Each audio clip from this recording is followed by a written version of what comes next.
자, 이 사진이 무슨 상황인지 한번 상상해 보실 수 있을까요?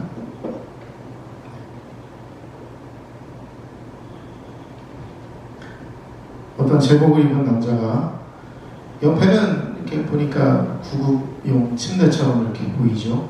그리고 장소는 바다인 것 같고 굉장히 낯선 장면이잖아요. 아마 구급대원인 것 같고, 구급대원이 구급용 침대를 가지고 아마 환자 가족이 있는 것 같은데 빨리 병원으로 가야 될 텐데 지금 뭐 하는 건가 아마 그러고 있을 것 같아요. 근데 이것은 이제 한 남자가 이제 응급구조대원인데 암 말기 환자인 한 여성이 집에서 요양 중에 상태가 정말 악화되어서 이제 병원으로 이송하는 중에 바다가 보고 싶다 이런 이제 환자의 말을 듣고는 그 구조대원이 방향을 돌려 바다로 향했던 거죠. 그래서 바다를 잘 볼 수 있도록 저 구급 침대를 바다로 향해서 보고 앞에서 구급대원이 함께 그 장면을 바라보고 있는 장면입니다. 한참을 서 있던 대원이 환자에게 이렇게 물었다고 해요. 무슨 생각을 하셨나요? 평화로워요. 모든 게 좋아요. 이렇게 말했다고 하고, 이후에 이제 이 사람은 이제 병원으로 갔겠죠. 그리고 아마 그 환자는 평화롭게 죽음을 맞이할 수 있었을 것 같습니다. 이 소원을 이루어주는 구급차 재단이라고 말기 환자의 소원을 들어주는 네덜란드의 민간 단체가 있는데 그런 역할을 하는 단체인 것 같아요. 근데 물론 저 사진은 사실 호주에 있는 응급 구조대원의 사진이긴 한데 그런 단체가 있더라고요. 이 재단의 통계에 따르면 죽기 전에 이루고 싶은 소원의 대부분이 바다에 가보고 싶다. 그리고 원래 살던 집으로 돌아가는 것. 이게 두 가지가 가장 많은 소원을 이룬다고 하네요. 저도 바다에 가고 싶은데 지금도 가끔 어릴 적 살던 집이 생각나기도 하고, 이건 아마 죽음을 앞두고 뿐만 아니라 평소에 살아가면서도 늘 우리에게 가지고 있는 어떤 소망들이 아닐까 생각이 있어요. 바다에 사시는 분들은 뭐 다른 거 있지만 어떤 열망하고 또 바라는 바가 늘 있는 것 같습니다. 이런 스토리를 모티브로 해서 요즘에 당신이 소원을 말하면 하는 드라마가 방영되고 있어서 제가 이거를 좀 소개를 해드렸습니다. 호스피스 병원에서 환자의 마지막 소원을 들어주는 사람의 이야기. 근데 마침 공교롭게도 그 앞부분의 얘기를 보니까 바다에 가는 것과 원래 살던 집으로 돌아가는 에피소드가 초반에 이렇게 나오는 것을 보게 되었어요. 그 사람들이 죽음 전에 자신을 돌아보고 또 원하는 것들을 이루는 것. 여러분이라면 어떤 소원을 가지고 혹시나 죽음을 준비할 수 있을까 상상해 볼 수 있을 것 같아요. 죽기 전이라면 사람들은 어떤 감정을 가지게 될까 생각을 해보게 되는데, 억울한 죽음을 당하게 된다면 죽음을 준비하는 것조차 고통스러울 수 있을 것 같고요. 나 진짜 억울해서 눈 못 감는다고 막 그렇게 하면서 죽기를 거부하는 사람이 있을 것 같고, 그러나 연수를 마치고 자연스러운 죽음을 맞이한다면 좀 더 여유롭게 죽음을 준비할 수 있을까요? 그거는 좀 알 수 없는 일인 것 같습니다. 사람마다 다르겠죠. 데살로니가 전서는 데살로니가 교회에 보낸 사도 바울의 편지입니다. 당시 로마 제국에 융성했던 시기였고, 이스라엘은 로마의 지배 아래 있었기 때문에 소국이었죠. 기독교인들은 특히 박해를 피해서 이스라엘을 떠나서 로마 제국의 곳곳마다 흩어져 있는 상황이었습니다. 당시 이제 로마 황제를 섬겨야 되는데 이 기독교인들은 로마 황제의 숭배를 거부했기 때문에 박해를 받고 또 죽음을 맞이하기로 했습니다. 그래서 언제 잡힐지 모르는, 언제 죽을지 모르는 상황에서 하루하루 살아가는 교인들의 모습이라면 어쩌면 교인이면서도 지옥 같은 상황이 아닐까 이런 생각을 하게 돼요. 만약에 정말 하나님의 말씀이 없다면. 어느 날 이웃 중에 누가 잡혀갔다더라. 누가 잡혀갔다더라. 잡혀가서 경기장에서 사자의 밥이 되었다더라. 누구는 밖에를 피해서 아예 그냥 동굴로 숨어 들어갔다더라. 이 카타콤이라는 그런 동굴이죠. 그런 이야기를 들을 때마다 그런 공포 속에서 사는 것 같지 않게 살아가게 되는 사람들이죠. 그런데 이들 모두가 공포 속에서 지옥이라는 것처럼 살았던 것은 아닙니다. 이들 중에 대부분은 로마의 박해를 실제로 고통 속에서 받기도 했지만, 그래서 죽기도 했지만, 오히려 의연한 태도를 가졌던 사람들이 많았던 것 같습니다. 많은 이들이 믿음을 버리지 않았고 믿음을 지키며 죽음을 맞이하였죠. 그 이유는 당시에 로마의 박해 가운데 살아가던 성도들이 종말 신앙을 가지고 있었다는 것. 종말 신앙. 종말의 뜻은 계속되어 온 일이나 현상의 마지막. 이제 이 생이 종말이다. 나의 종말뿐만 아니라 이 세상이 종말이다라고 하는 그런 생각이죠. 종말은 단순히 3차 세계대전이 일어나거나 전쟁 중에 많은 원자폭탄이 터져서 그렇게 해서 발생되는 것만은 아니죠. 그거야 지구가 살짝 멸망하거나 아니면 지구가 살 수 없는 그런 지경에 이르는 것 뿐이지 그걸 가지고 종말이라고 할 수는 없습니다. 성경에서 말하는 종말은 예수께서 다시 오실 때가 종말이에요. 종말이 돼서 예수님이 오시는 게 아니라 예수님이 오실 때 세상이 종말하게 되는 거죠. 물론 예수께서 다시 오실 때 세상은 그리스도인들을 박해하고 전쟁과 기근 등으로 혼란스럽고 또 사이비와 이단들이 활개치는 세상이 될 것이다 라고 성경에 기록되어 있습니다. 당시 그런 혼란과 고통이 있었던 때라고 여기며 종말의 때를 인내했었습니다. 근데 물론 당시에 종말이 오지 않았죠. 그렇다고 해서 그것을 거짓이라고 말할 수는 없습니다. 왜냐하면 지금도 종말의 때이기 때문에 2000년 전에도 종말의 때고 지금도 종말의 때고 아니면 우리 2000년이 지나서도 또 종말의 때가 될 수 있습니다. 왜냐하면 하나님의 때는 하루가 1000년 같다라는 말씀처럼 그것이 우리가 생각하는 1000년이다 2000년이다 만년이다 하는 그 세월과 하나님의 시간과는 차원이 다르기 때문에 우리가 그것을 계산하고 있을 수가 없다는 거죠. 게다가 그 정도의 시간의 넓이인데 우리 누군가가 언제 종말이다라고 해서 지정한다는 것은 이게 참 우스운 얘기잖아요. 그것처럼 우스운 얘기는 없어요. 영원을 바라보시는 하나님께서 하신 일에 우리가 언제 예수님께서 오신다라고 하는 이런 말도 안 되는 예언을 하는 사이비 이단들이 있다는 것, 그것은 참으로 하나님을 잘 못 이해하고 있는 그런 뭘 이해하는 사람들의 모습이라는 것이죠. 그럼에도 불구하고 어떤 사람들은 그런 종말론, 사이비 이단 종말론에 빠져들게 되는 것은 인간이 가진 죽음에 대한 두려움에 대한 그런 모습이 아닐까, 연약함의 모습이라고 생각할 수 있습니다. 예수께서 오실 날은 머지 않았어요. 하나님의 시간으로 머지 않았습니다. 다만 그날이 언제일지는 아직도 아무도 알 수 없고 도둑이 오는 것처럼 느닷없이 벌어지는 일이기 때문에 우리는 깨어서 기다려야 하는 것이죠. 안 오신다고 고통스럽다고 박해가 있다고 믿음을 버리는 것은 어리석은 일이라는 것이죠. 오히려 반대로 박해가 있고 고통이 있고 어려움이 있을지라도 예수님께서 곧 오시기 때문에 내 믿음을 지켜야 되는 거예요. 만약에 안 지키고 예수님께서 오신다면 우리는 사실은 주님과 함께 있지 못하게 되는 그런 어리석은 현실을 맞이하게 된다는 것이죠.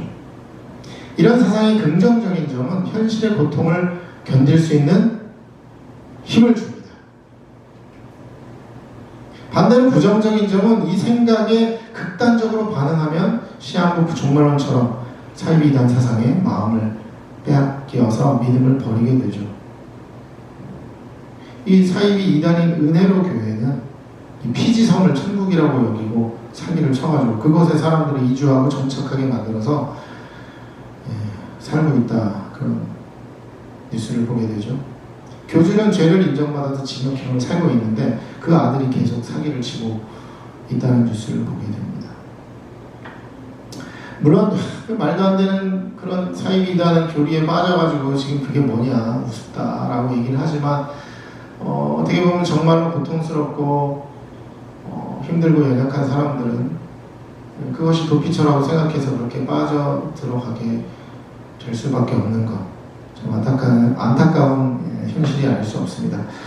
과연 우리는 종말을 앞두고 어떤 준비를 하고 있는가? 바다에 가고 과거에 살았던 집을 찾아가서 추억을 회상하며 죽음을 준비하면 되는 것일까 생각하는데, 오늘 사도 바울은 핍박과 박해에 지쳐있는 교인들을 향하여 오늘 그 5장 앞부분에서 보면 종말의 때임을 기억하고 서로 위로하고 격려하라고 권면해주고 있는 장면이 나옵니다. 그리고 오늘 본문은 이어서 아주 실제적인 방법을 제시하면서 종말의 때 이렇게 살아가라라고 얘기하고 있습니다. 어쩌면 종말의 때임에도 우리 그리스도인들이 죽음을 준비하는 방식은 아주 특별하다라고 볼 수가 있는데요. 우리 12절과 13절 읽어보겠습니다. 시작.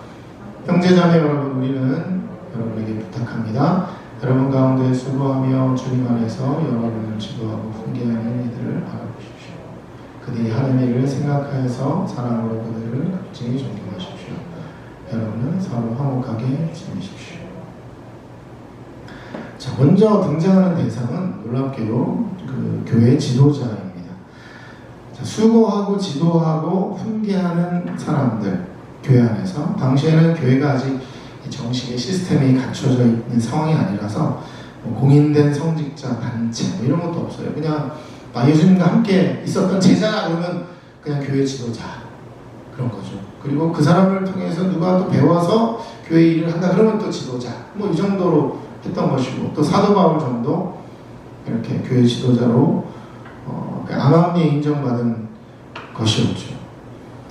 그래서 지도자 역할을 하면서도 그에 대한 적절한 보상이나 대우가 있는 것은 아니었습니다. 이것이 단순하게 금전적인 보상이나 대우뿐만 아니라 어떤 그 정체성에 대한 대우가 있어야 되는데 그런 것들이 좀 없었기 때문에 그 어떤 교회 지도자의 어떤 정체성의 문제가 그 당시에 교회 안에서도 좀 어려움이 있었던 것이다, 이렇게 보게 됩니다. 실제로 사도 바울은 텐트를 만드는 직업을 가지면서 생활을 꾸려나가고 교회를 세우고 또 교인들을 돌보는 일을 했고 또 교회를 섬기고 있는 일을 사도 바울은 그렇게 했는데 이것을 계속해서 사람들에게 어필했어야만 했어요.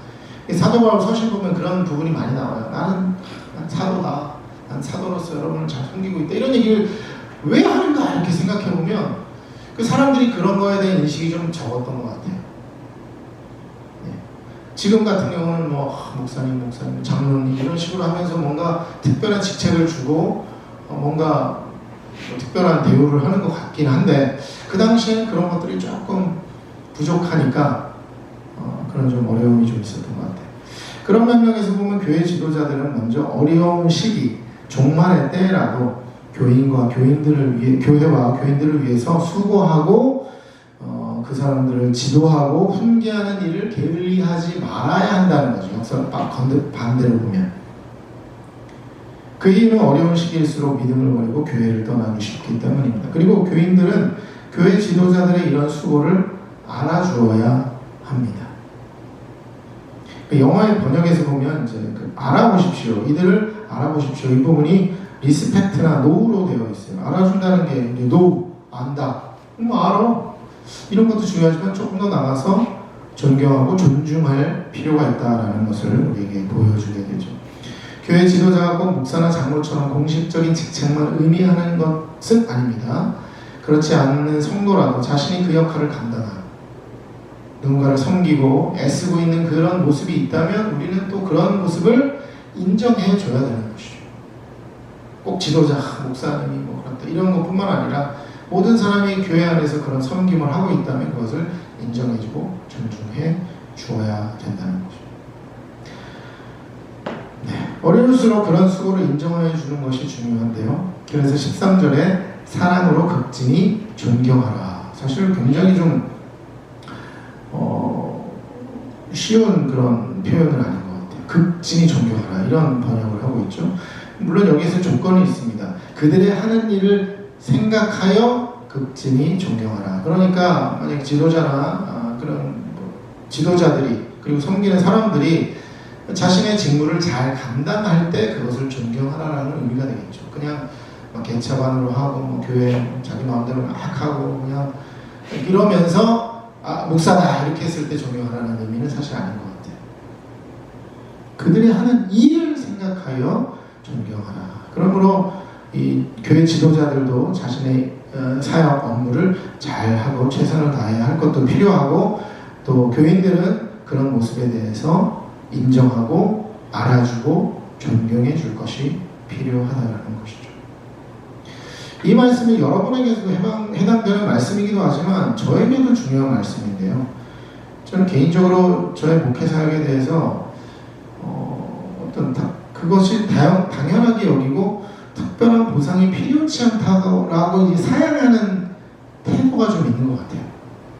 그래서 뭔가 보상받기를 좀 거절하고 괜찮다고 여기는 것 같은데, 사실 이 말씀에 의하면 그럼에도 불구하고 저도 여러분을 통해서 존경을 받아야 되고 그런 것이 있어야지만 이 안에 어떤 관계적인 선순환이 있는 것을 좀 생각하게 됩니다. 물론 이게 과해서 내가 보상받으려고 하고 막 존경을 막 요구하고 이렇다면 좀 문제지만, 제가 최선을 다해서 제 직책을 잘 감당할 때 제가 받을 수 있는 어떤 그런 보상들이 분명히 필요하다라는 생각을 하게 되었습니다. 그래서 반대로 그것을 만약에 사용하게 된다면 오히려 저의 존재 가치를 유지하기가 어렵다는 것을 느끼게 되었어요. 그래서 제가 하는 일도 저도 열심히 잘 해야 되겠고, 그리고 여러분도 또 저를 향해 존중과 존경을 해주시면 좋겠다, 그런 생각은 있습니다.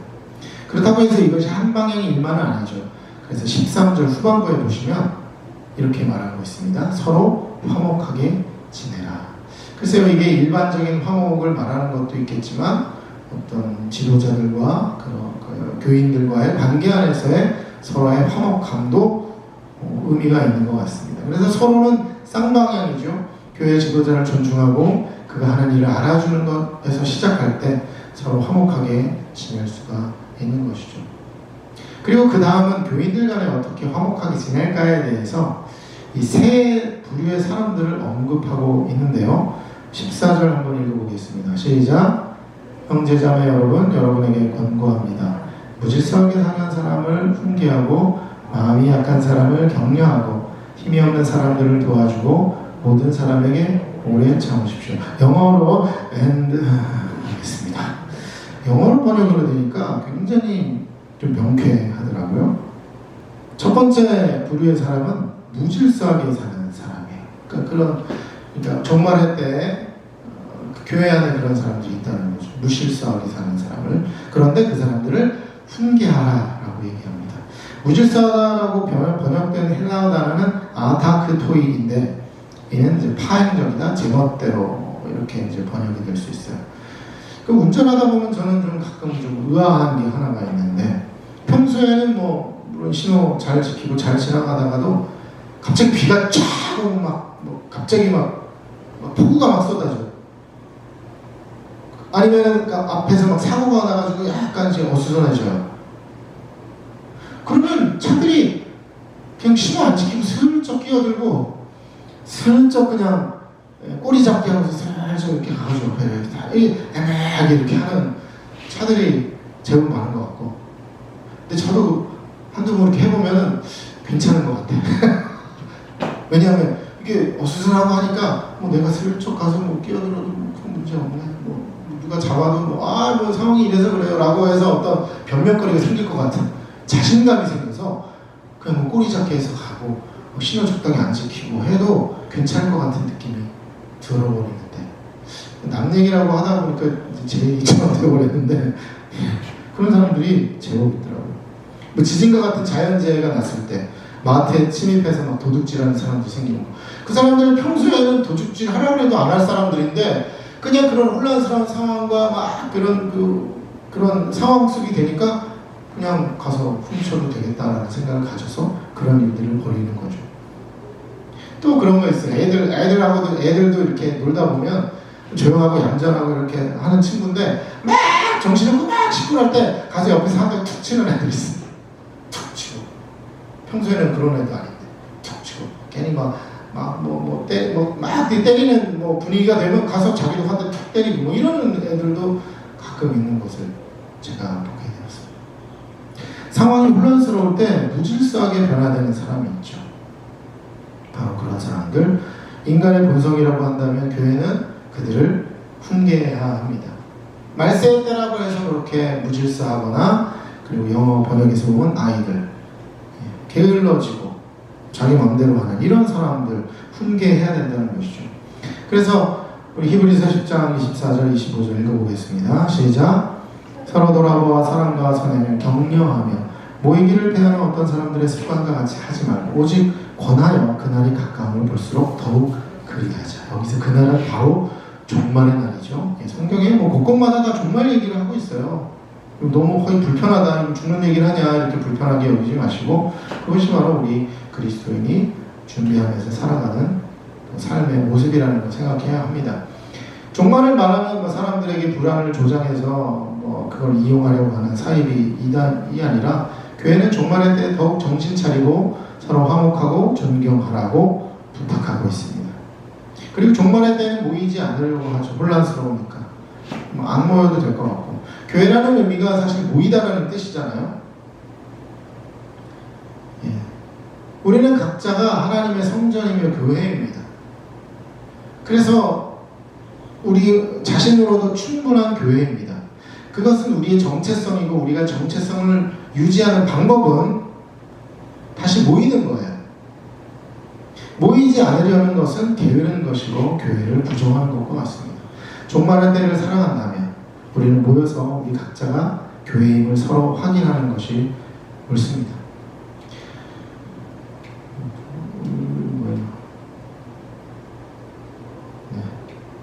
아직 때가 아니네. 두 번째로, 마음이 약한 자를 격려하라. 약하다고 번역된 헬라어 단어는 오고부코스. 이것은 작은 영, 어린 영이라는 의미를 가지는데요. 마음이 약한 것은 이 영과 관련이 있습니다. 이들은 마음이 약하고 소심하죠. 영어에서는 timid, 소심하다, 그런 의미로 쓰였는데, 종말의 때라고 말할 때 마음이 벌써 두근거려요. 죽음을 이야기할 때 마음이 두근거리죠. 불안해지고 두려워합니다.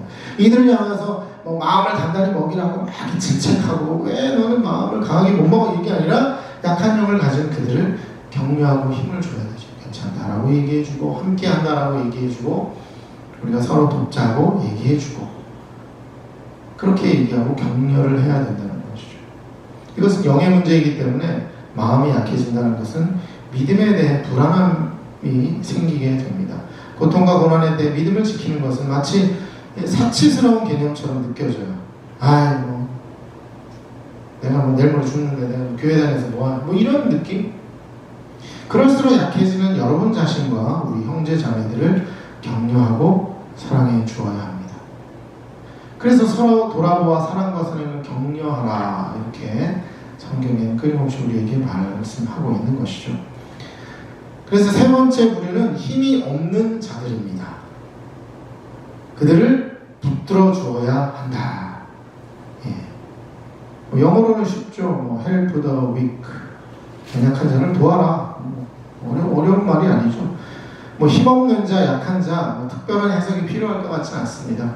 말 그대로 의미로 보시면 됩니다. 교회 안에서 약하고 힘이 없는 자들, 그들을 붙들어주고 도와주는 것이 교회의 책임이자 의무가 되는 것이죠.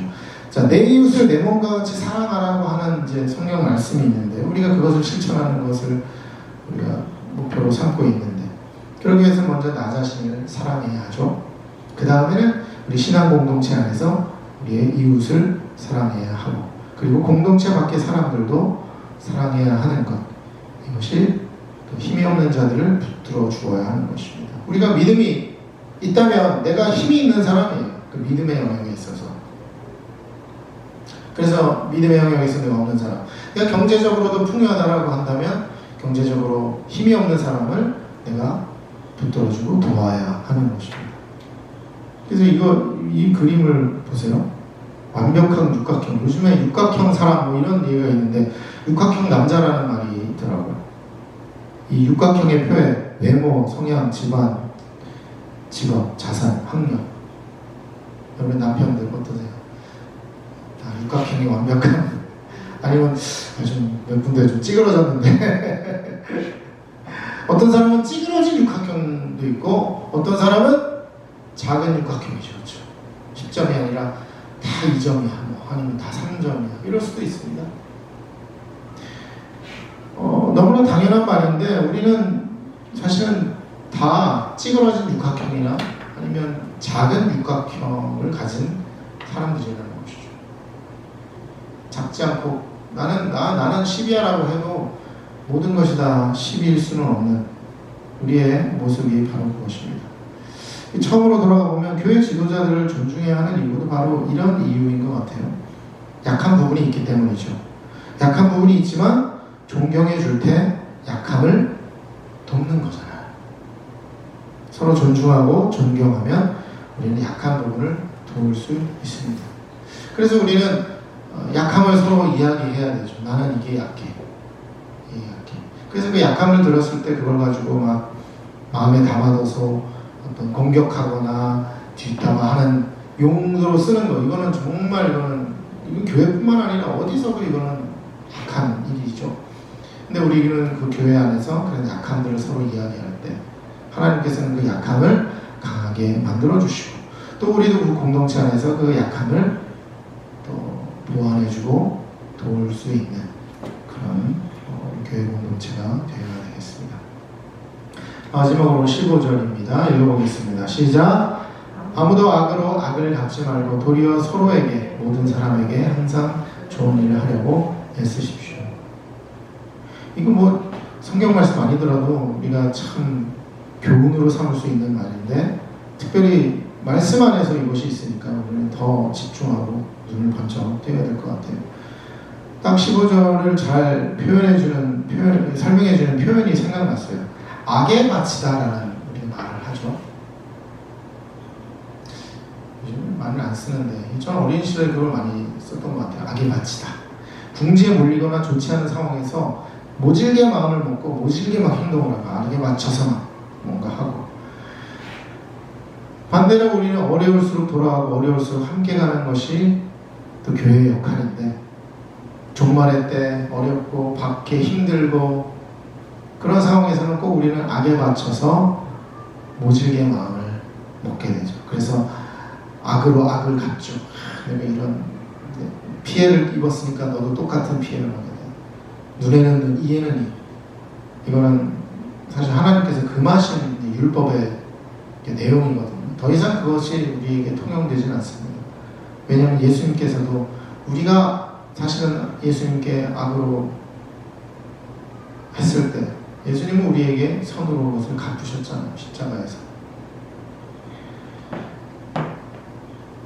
어려울수록 사실은 모질게 마음을 먹고 악하게 대할 수 있지만 교회는 달라야 합니다. 악을 악으로 되갚지 말고 항상 선하게 대하는 것이 옳습니다.